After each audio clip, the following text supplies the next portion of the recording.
بسم اللہ الرحمن الرحیم۔ السلام علیکم۔ ہاتھی والوں کا قصہ۔ ابرا یمن کا حکمران تھا۔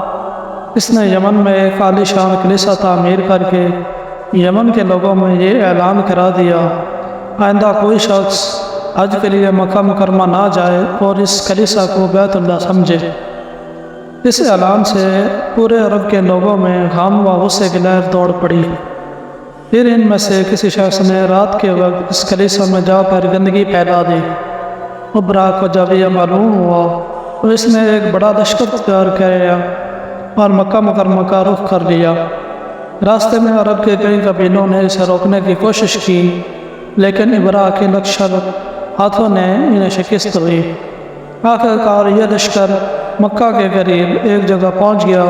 اگلی صبح جب اس نے بیت اللہ کی طرف بڑھنا چاہا تو اس کے ہاتھی نے آگے بڑھنے سے انکار کر دیا۔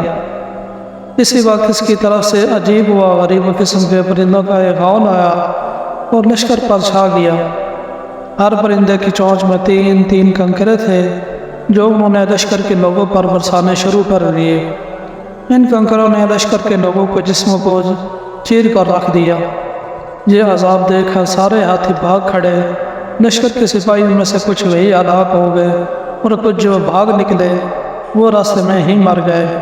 ابرا کے جسم میں ایسے زہر سرایت کر گیا کہ اس کا ایک ایک جوڑا گل سڑ کر گرنے لگا۔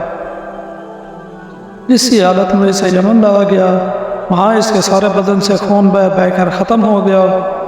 اس کی موت سب سے زیادہ عبرتناک ہوئی۔ اس کے دو ہاتھی بان مکہ مکرمہ میں ہی رہ گئے جو اپائچ اور اندھے ہو گئے۔ اس طرح اللہ تعالیٰ نے اپنے گھر کی حفاظت فرمائی اور طاقت پر غرور کرنے والوں کا سزا کا مزہ چکھایا۔ قرآن پاک کی سورہ فیل میں اللہ پاک نے اس واقعے کو یوں بیان فرمایا، کیا تو نے نہ دیکھا کہ تیرے رب نے ہاتھی والوں کے ساتھ کیا کیا؟